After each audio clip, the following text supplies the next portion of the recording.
Being familiar with publications is very important in the study of Himalayan art, and the main topics are art history, iconography, and religious context.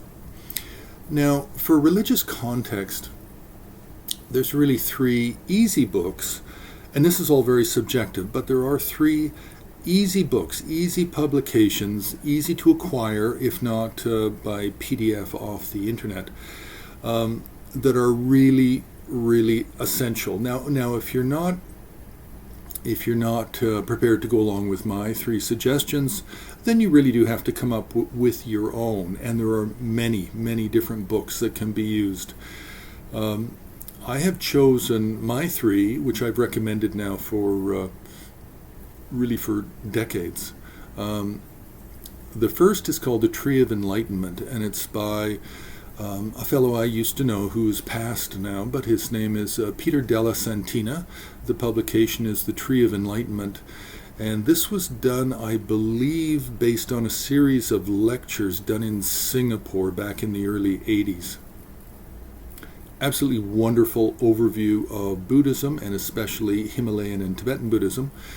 And he has several chapters on art and iconography. But more importantly, it's a very broad, very solid, grounded overview, which is easy to understand, readily available.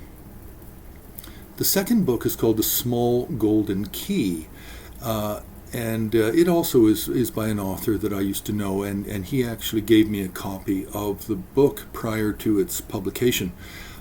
So I was sort of an early reader. And it's called The Small Golden Key by Tinley Norbu, sometimes known as Tinley Norbu Rinpoche. He was the son of Dujum Rinpoche and the father of Dzongtsar Khyentse. So The Small Golden Key is exactly what the title says. It's a small key that opens all kinds of Buddhist subjects, many of which relate to art and to imagery and to iconography. So The Small Golden Key is a publication that's easily acquired, and it's easy to read, and it's full of absolutely essential information.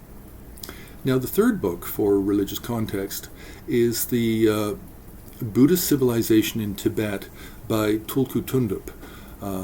And this is, I believe he did this in India many years ago. I think it's published by the Library of Tibetan Works and Archives in Dharamsala.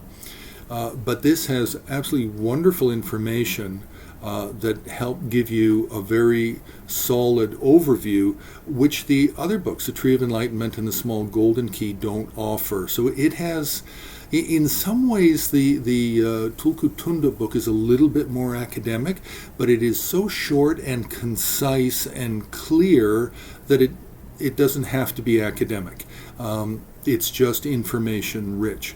Now, there's many, many different books, and I am suggesting these because these are books that I typically suggest to students because they're easy to acquire, great information, great insight, and these three authors are more they're educators rather than academics. So they have your interest in mind and not necessarily just conveying a sense that they are educated. They're actually writing and conveying information in a way that you are going to understand it. That is their intention.